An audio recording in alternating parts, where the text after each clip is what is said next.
আসসালামু আলাইকুম, সবাই কেমন আছেন? আশা করি ভালো আছেন। ওদিকে রাস্তা দিয়ে যাইতেছি আর দেখতেছি এক দল উট। এই জন্য গাড়িটা খাড়া করলাম, ভিডিও করে আমিও দেখতেছি দাঁড়াইয়া এবং আপনাদেরকে দেখানোর চেষ্টা করতেছি। আসলে অনেক সুন্দর লাগে, এদিক সেদিক গেলে এইগুলা দেখলে আমার একটু আনন্দ লাগে। এই জন্য বেশিরভাগ এগুলা ভিডিও বানাই। আরেকদিন একটা বানাইছিলাম। উটগুলা দেখতে অনেক সুন্দর, দেখেন অনেক উট।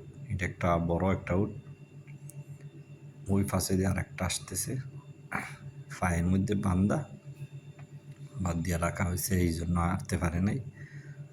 বড় বড় উট যেগুলা আছে বয়স্ক, এগুলারে পায়ের মধ্যে বেঁধে রাখা হয়, কারণ অনেক দূর যেন যেতে না পারে। আর ছোটো ছোটো বাচ্চা যেগুলো আছে ওগুলারে আর বাঁধতে হয় না। এই জন্য ভাবলাম আপনাদেরকে একটু দেখিয়ে নিন। দেখেন অনেক বড় বড় বাচ্চা আছে 3টা এই জায়গায়, আর বুড়া উটও আছে 2-3টা আছে। এই জন্য অনেক সুন্দর লাগলো, ভাবলাম আপনাদেরকে দেখাই, আমিও দেখি। এখানে এটা একটি বড় উট, বয়স্ক। এটার বাচ্চা সামনে আছে, চলে গেছে।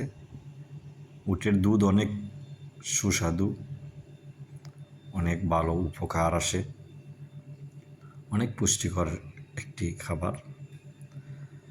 আর ওগুলা যে খানা খায় এবং যে জায়গায় চলাফেরা করে, দেখেন দেখতে অনেক সুন্দর। এগুলা কাটা, এগুলা জঙ্গলের মধ্যে থাকে।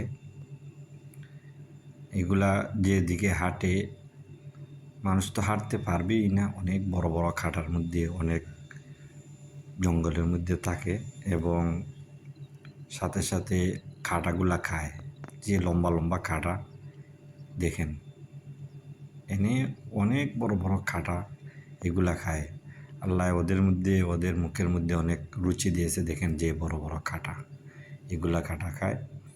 আর বিজ্ঞানীর মতে জরিপের মধ্যে দেখা গেছে তারা মুখের মধ্যে একটা একটা পানি আছে, এইটা খাটারা গলে যায়, এই জন্য ওরা খাটা খাইতে পারে। অন্য কোনো প্রাণী খাটা খাইতে পারে না। দেখেন যে বড় বড় খাটা, লম্বা লম্বা, পায়ে দিয়ে ঢুকলে তো অনেক ব্যথা হয়।